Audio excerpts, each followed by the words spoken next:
Are we still in the golden age? I think we are. We just don't know it. I think we're going to realize it.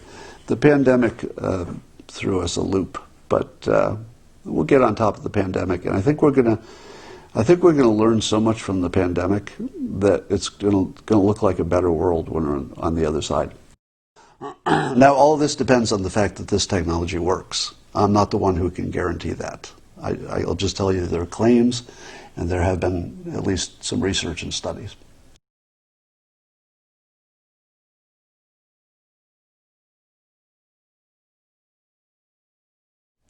Let me give you just a small example.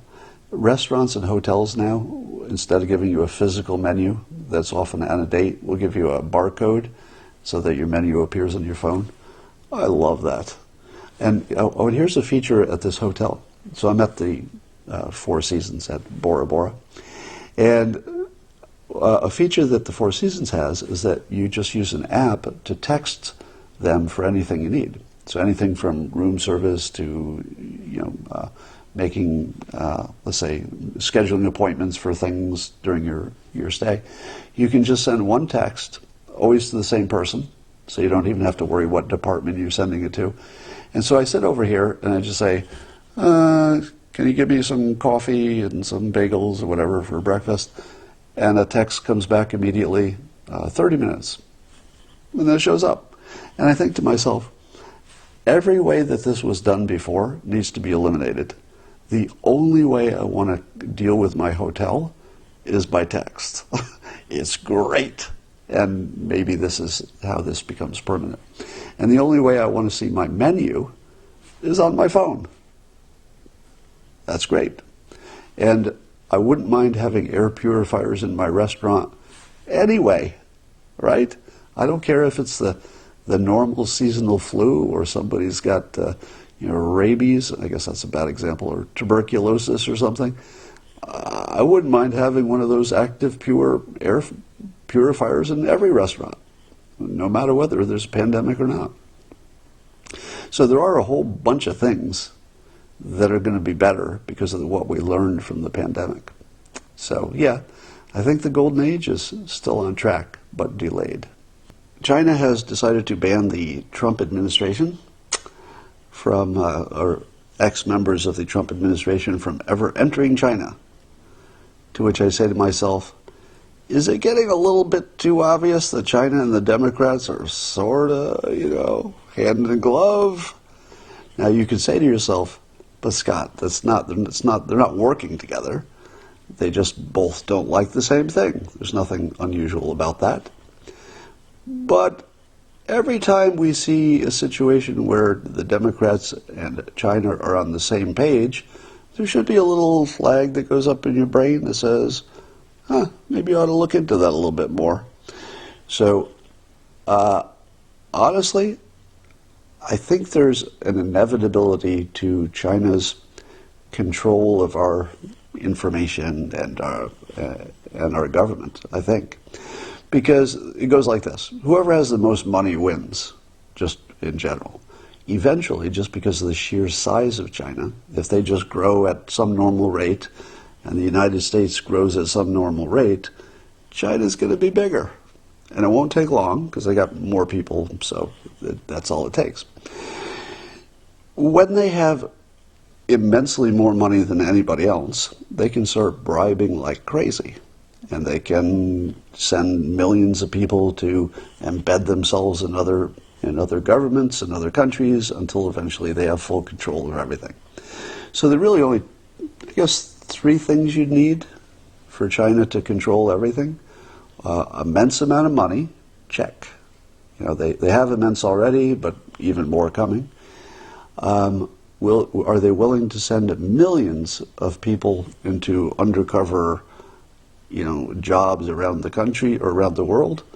Yes, we already see them doing that. And then third, they have to be willing to do it. They have to think it's a good idea and a high priority and just willing to do it. And they are. So if you take those things, what's going to stop them from eventually having at least a financial direct or indirect control over everybody? Take me. I'm giant critic of China, but even I have business that goes through China indirectly, not my own personal business, but if you look at my publishers or my people I work with, they have China business.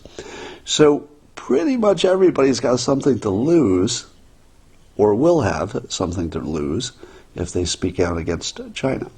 That's where we're heading, where you won't be able to criticize China because they'll have too many controls in too many places. What would it take for China to control CNN? What would that take? I think all it would take is to open up their market and say, yeah, you can have some news here, but after you've got a nice profit there and your stockholders like it, we're going to say, maybe you can't stay here if you keep talking the way you're talking about that story. So China has a whole bunch of different ways to directly and indirectly apply financial pressure or incentives to people. So I don't really know how they could ever avoid having full control of everything just by money, without firing a single shot. I don't know what would stop that. I can't think of anything. The only thing that would stop it is what Trump was doing, which was looking to decouple our business.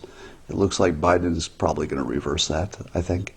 And therefore we will have no plan compared to China's long-term strategic plan, which is largely guaranteed to work in the long run. The only part you don't know is how long it takes. You don't have to wonder if it happens, it's how long it takes. I say the same thing about the integrity of our election system.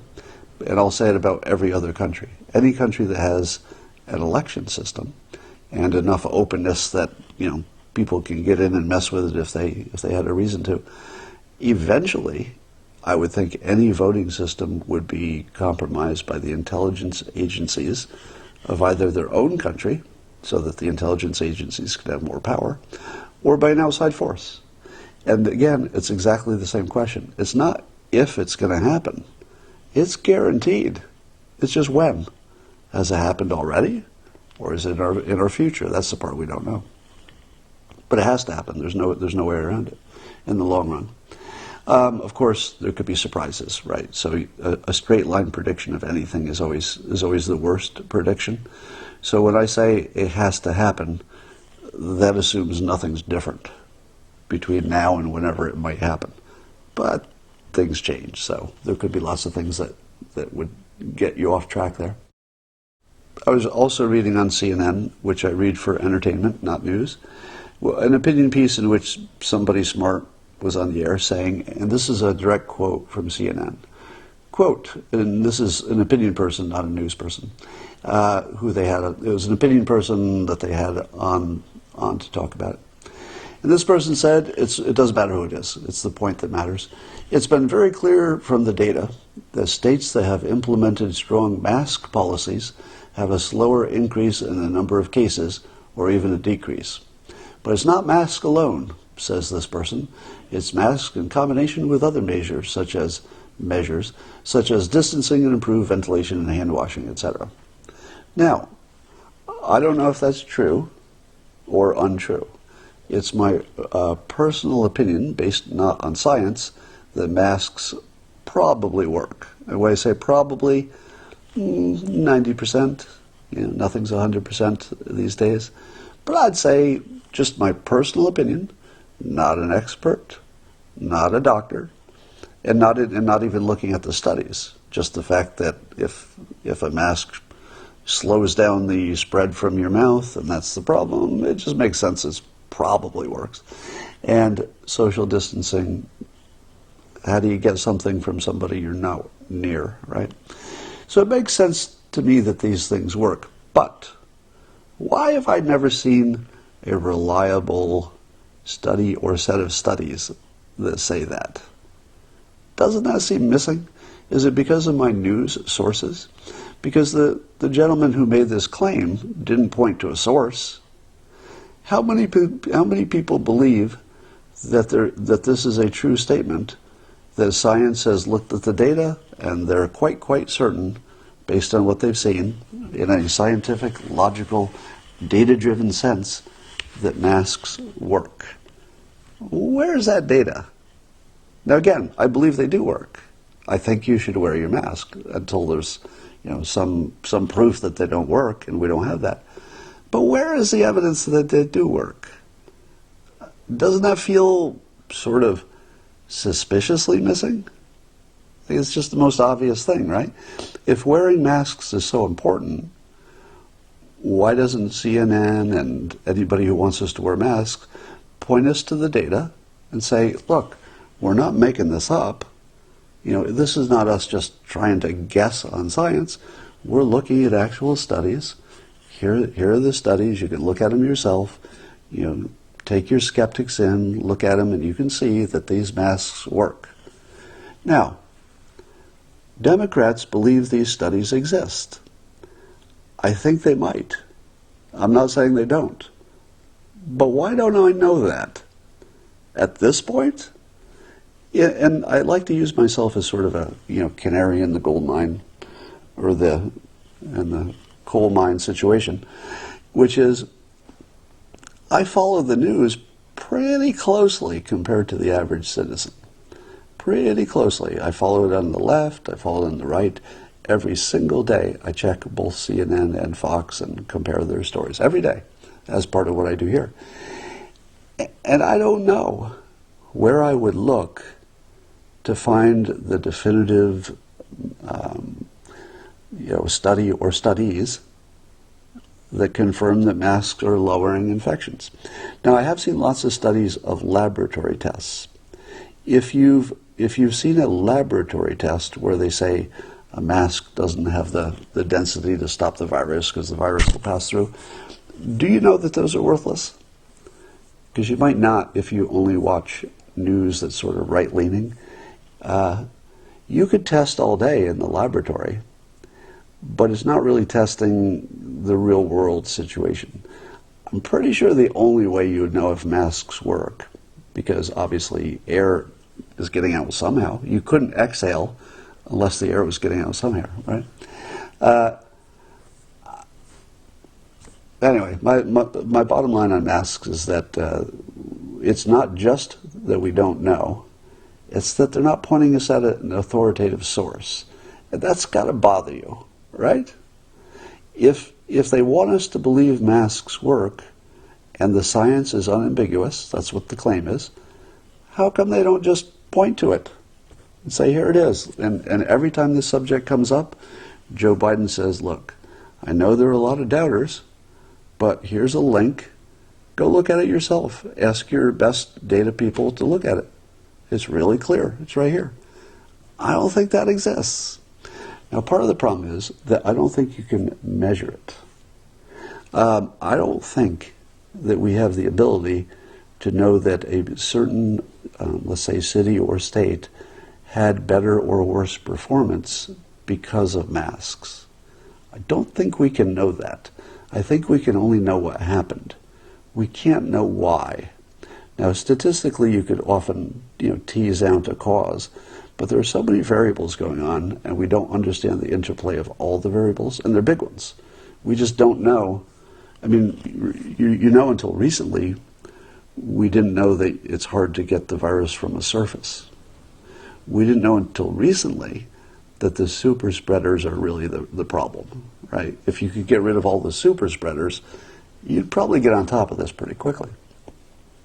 So there's a whole bunch of stuff that are really, really big variables that we didn't know just recently, until recently.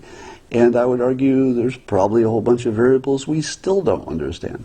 So I don't believe it is scientifically, logically possible for us to know that masks have worked by observing them in the field. I don't think that's the thing. That feels like confirmation bias. That said, it's my opinion that masks work, and you should do what you can to wear them. All right, and I say that in terms of a risk management calculation. Maybe they don't work. I mean, it's a strange world. I could be surprised. But the risk management is that, there's not that much risk of wearing it. It's just a huge pain in the ass. But if it saves lives, well, maybe. All right, the other news was the New York Times had an article that the blood plasma idea was saving lives.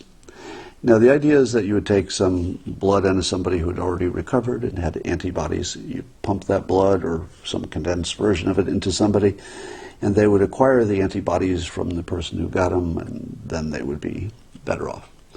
I was very happy to see that for 5 minutes. That's how long it took somebody smart to debunk it. Now, keep in mind, this is in the New York Times, and it took 5 minutes to debunk it. Now, when I say debunked, I don't mean proven that it was incorrect, but I do mean proven that you shouldn't necessarily believe it. I still think it almost certainly works. If I had to guess, it would be hard for me to imagine it not working, because it's a well-known process that's been used for other things. There's just no reason it shouldn't work. But as one of my Twitter buddies who's really good with data, Anatoly Lubarsky, he follows me. If you, I think if you just Google him, you can find him. He's an excellent follow. He's a game designer, but whenever there's this data kind of a claim, it takes him about 5 minutes to debunk it, and it doesn't matter what the claim is, and it's really actually, it's impressive to watch, and I hate it. I hate it, love it, because I often will be tweeting studies that I think are a big deal, and it's good news, and hey, this is great, and we've learned something. And then Anatoly Lubarsky comes in 5 minutes later with the counterclaim and the other study that shows it's bullshit. And I think, not again. Got me again. So I don't know if the plasma situation actually works. I do know that there's at least one study, as Anatoly said, that showed it didn't. So now we have a study that shows it didn't, a newer study that shows it does. But apparently the newer study that shows it does, according to Anatoly, was a small study and not well constructed. So we just don't know if it works, I would say. I don't trust any of the studies until you've had lots of confirmation of them.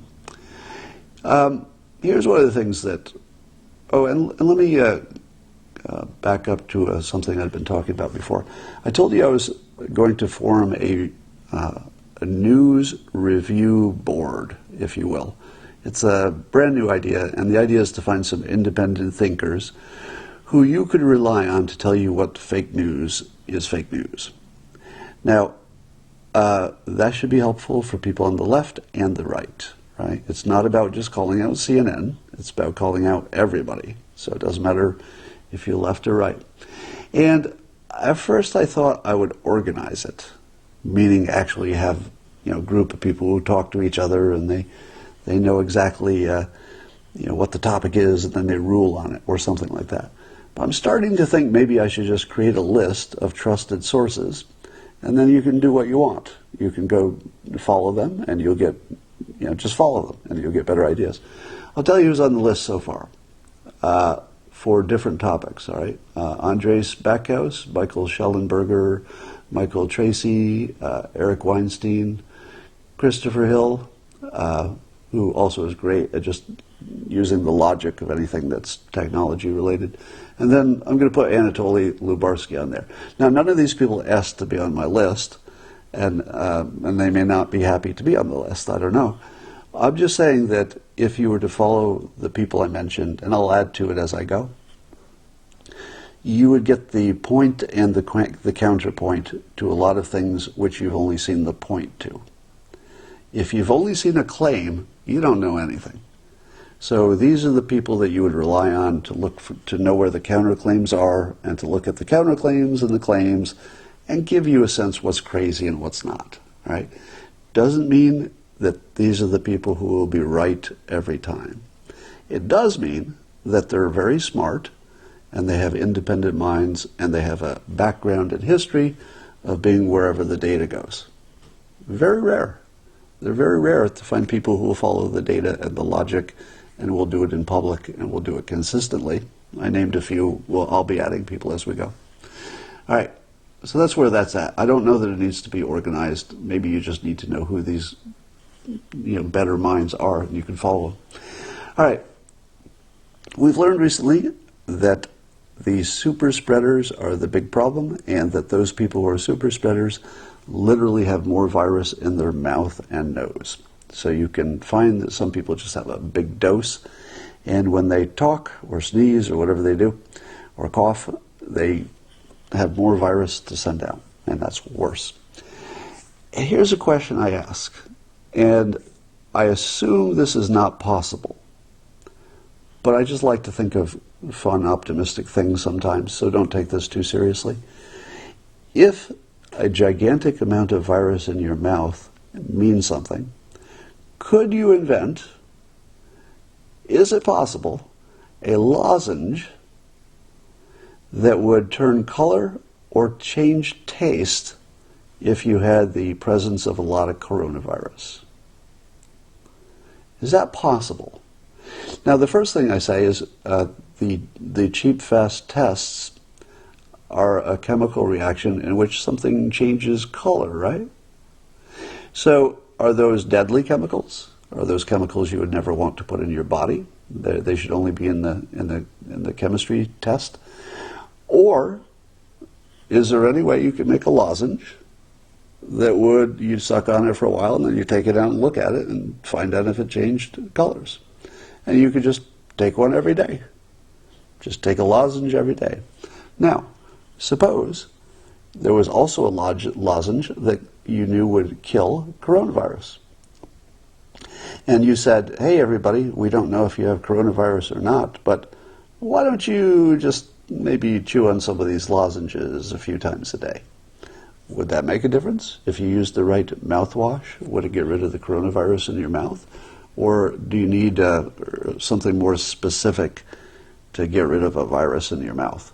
And secondly, if you could get rid of your virus with mouthwash or a lozenge or just some physical process, how long would it take for your mouth to be full of virus again? In other words, if you killed everything on the surface of your tongue, on the inside of your mouth, would it be 5 minutes later it's full again?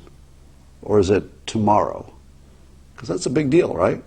If it's tomorrow, all you need is mouthwash to end the pandemic. Right? Am I wrong about that? But I don't think it's tomorrow. It's probably closer to 5 minutes than it is to tomorrow, how long it would take to produce more virus to live in your mouth. Yeah, so people are joking about bleach. It does seem to me that, have you ever seen those teeth cleaning lights where you put the solution on your teeth and then they shine this blue light on you to help the chemical do its reaction? It does seem to me like you could have some kind of a UV light, if it's the right kind, I think it's far UV or something, or UVC, that you could just stick in your mouth, literally like a flashlight in your mouth, and just go, oh, stick it in there with a UVC light, and clean in, maybe 30 seconds, clean all of the virus that's at least on a surface and in your mouth. Would it hurt you? I don't think the far UVC light would hurt you. I think other kind might. But here's my main point. If the biggest lever that you could pull turns out to be finding and stopping the super spreaders who have a lot of it in their mouth, why don't we go after that directly and just make everybody put something in their mouth that kills it 3 times a day and see what happens after 3 weeks? So anyway, I just put that out there. I doubt there's any scientific thing there that would work, or else we'd probably know about it. All right, here's another positive thing. There are now new let's say, air purifiers. Prior to the pandemic, there were HEPA filters and air purifiers, but they were not quite up to the task, right? You couldn't just turn on your air purifier and everything's good. You needed a leap of technology, and now apparently those leaps are happening. So there's a company called Active Pure, which I believe they do as one word, Active Pure, so you can Google them if you're interested. And they make this box that looks like, just from the picture, it looks like it would fit on a tabletop, a portable thing you just plug in. And apparently it's really, really good in terms of removing the virus from the air and killing it. And it's so good that it might be the difference between opening a restaurant and not. That's actually how good it is. Now, these are claims, you have to be careful about who claims what. But what if a restaurant was willing to get one of those, or more than one, depending on how many zones they have? I don't know what they cost, but people are going to be willing to pay some money to get back in business. What about a rule that says if you have one of these per whatever square feet they handle, because they only handle a certain amount of square feet, what if you had the right amount of these? Is that a good enough reason to reopen a restaurant? I feel as if we should push to get an answer on this really quickly, either an up or down, right? And I'll make a direct call to the Biden administration and say, dear Biden administration, if you have somebody who could do a quick look at this device and look at the science, look at the data they have, and just give us an up or down. I think the public would like to know that. We'd like to know if we can get back to our indoor spaces, especially restaurants and recreational things. That entire industry has been devastated, and we would like to get that back on track. So, Biden administration, up or down? Are these things, do they make enough difference to maybe recommend and maybe fund? Maybe Biden would say, let's give you some financial aid to get some of these into probably senior citizen homes and restaurants and anywhere that we need them. Now, all of this depends on the fact that this technology works. I'm not the one who can guarantee that. I'll just tell you there are claims, and there have been at least some research and studies. Just going to complete a thought here. When we think about climate change, we tend to think in binary ways. The binary ways are we either go hard and do a Green New Deal sized thing that's gigantic and changes civilization, and it's a real drastic thing, or you don't do enough, which looks closer to doing nothing. So we kind of have this, do nothing and die in the long run, according to the climate change scientists, or we do something really aggressive and we kill our economy, and there are other problems. But probably there's some kind of middle ground. And what I mean by middle ground is something that's a stalling tactic, something that just puts off any potential problems. Now, I understand that many of you watching still believe that climate change is not real. I'm hoping that you will evolve out of that belief at some point for the good of the world. Now, we could be surprised, and anything's possible. But my take on it is that climate change is something you have to address. Now, here's a stalling tactic. Should we need to stall? And this is a tactic which might be good to do whether there's a climate change risk or not. So ideally, you would find strategies that it wouldn't matter if climate change is catastrophic or less than catastrophic. It's just something you'd want to do anyway, such as clean energy. You want to do that anyway, so you don't need a crisis to do it. But here's an idea. Suppose you get your Generation 4 nuclear power plant, and you put it in the middle of the desert in northern Africa. And because it's in the middle of a desert, you don't worry if it doesn't work. It's a little safer there. If you had a new design for a nuclear reactor and something went wrong, well, at least it's in the middle of a desert. But let's say it works, and you're getting lots of power. You use that power to run desalination plants next to the ocean, and you pump in the water and you start growing stuff. So you need more than water to grow things. You need reforestation, plans, etc. But it can be done. And let's say you take your goal to reforest the desert areas in Africa. Now, if you grew a lot of stuff where there used to be desert, would you not have more carbon capture, because plants capture carbon? So that part's good, right? So you'd have more plants. But there's also another benefit, which is, and I'll need a fact check on this, it's something I've read, and I believe it's true, but if I'm off base, I'm sure somebody will tell me. My understanding is that Atlantic hurricanes form because of the temperature differential between northern Africa during a certain part of the year, and the ocean. And that temperature difference is what gets the wind going, which gets the hurricane started. So if you were to lower the temperature in northern Africa by vegetation, would it reduce the power of the hurricanes, even if it didn't do much else about climate change? That would be a stalling tactic, because the hurricanes are, one predicted problem that, maybe in 50 years they would be much worse than they are now.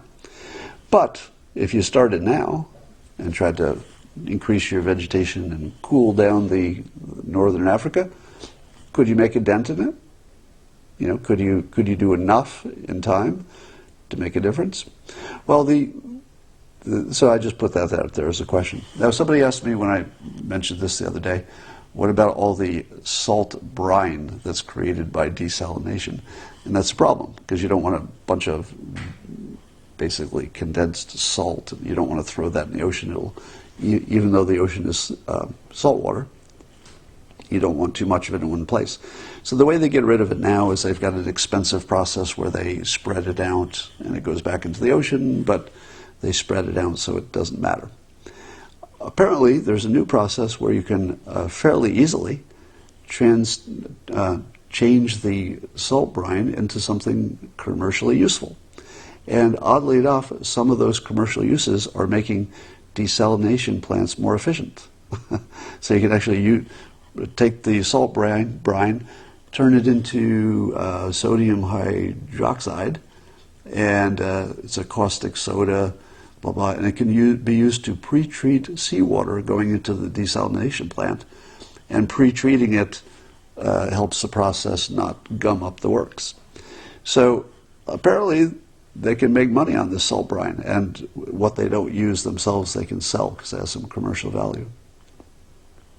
And one of the big problems with desalination plants is that they go offline, and this will help them not go offline.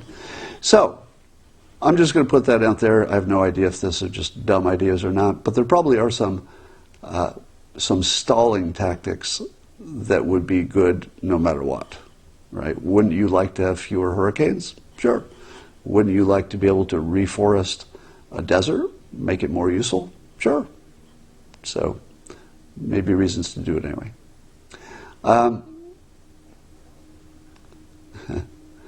Yeah, it's salt brine, not salt brine.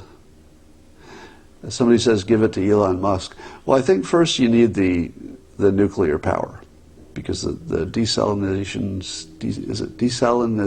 plants? Yeah, desalination plants, or desalination. Which word is right? You know what I'm talking about. All right, that is all for now. Let me show you what it looks like outside. It's looking good out there. I think I'll go out and try to enjoy this day.